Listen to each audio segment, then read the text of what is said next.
Hi hello ಎಲ್ರಿಗೂ ನಮಸ್ಕಾರ. ಇವತ್ತು ನಮ್ಮ ಉತ್ತರ ಕರ್ನಾಟಕ ಸ್ಪೆಷಲ್ ದೊಡ್ಡ ಮೆಣಸಿನ್ಕಾಯಿ ಪಲ್ಯ. ಇದು ಜವಾರಿ ಎಲ್ಲ ಹೈಬ್ರಿಡ್ಡು. ಅದು ಮಾಡೋದು ಹೇಗೆ ಅಂತ ನಮ್ಮ ಸ್ಟೈಲಲ್ಲಿ ಹೇಳ್ಕೊಡ್ತೀನಿ, ಒಂದು ಸರಿ ನೋಡ್ಕೊಳ್ಳಿ.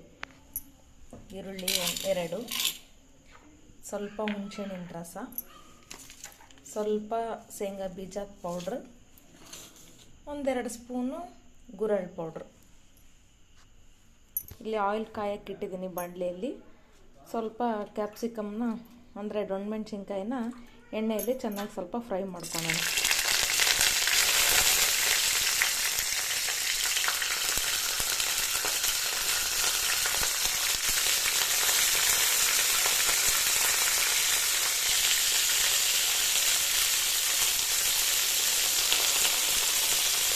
ಇವಾಗ ನಾವು ಅಷ್ಟು ಖಾರ ಏನು ಬರಲ್ಲ.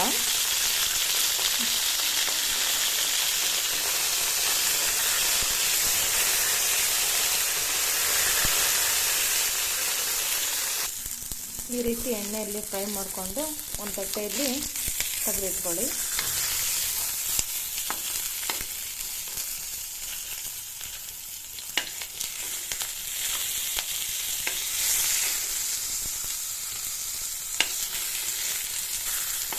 ರೊಟ್ಟಿ ಚಪಾತಿ ಜೊತೆ ತಿಂದರೆ ತುಂಬ ಚೆನ್ನಾಗಿರುತ್ತೆ. ಒಂದು ಸಾರಿ ನೀವು ಮನೆಯಲ್ಲಿ ಟ್ರೈ ಮಾಡಿ ನೋಡಿ. ಇದೇ ಬಾಣಲಿಗೆ 1-2 ಸ್ಪೂನ್ ಎಣ್ಣೆ ಹಾಕಿ, 2 ಸ್ಪೂನ್ ಎಣ್ಣೆ ಹಾಕಿದ್ಮೇಲೆ ಸ್ವಲ್ಪ ಸಾಸಿವೆ ಜೀರಿಗೆ, ನಂತರ ಕಟ್ ಮಾಡಿ ಇಟ್ಟಿರೋಂಥ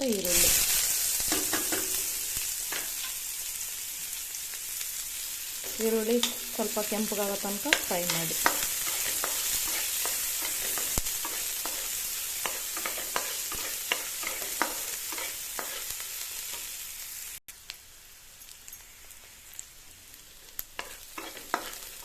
ಸ್ವಲ್ಪ ಈಗ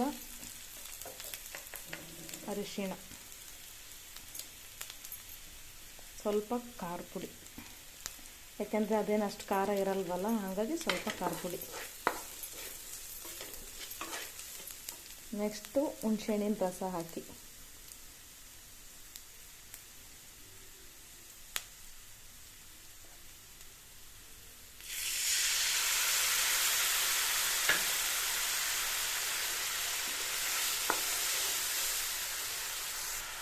ಸ್ವಲ್ಪ ಸಾಲ್ಟ್, ರುಚಿಗೆ ತಕ್ಕಷ್ಟು ಸಾಲ್ಟ್. ಈಗ ಕ್ಯಾಪ್ಸಿಕಮ್ ಅಂದರೆ ದೊಣ್ಣೆ ಮೆಣಸಿನ್ಕಾಯಿ,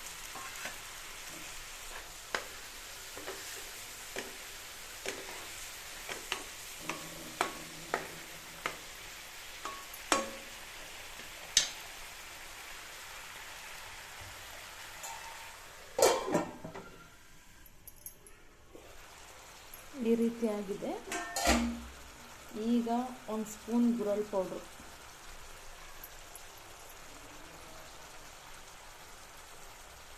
ಒಂದು ಸ್ಪೂನು 1-1.5 ಸ್ಪೂನ್, ಸ್ವಲ್ಪ 1 ಸ್ಪೂನಷ್ಟು ಶೇಂಗಾ ಪೌಡ್ರು, 1 ಸ್ಪೂನ್ ಹಾಕಿ 1.5 ಸ್ಪೂನ್.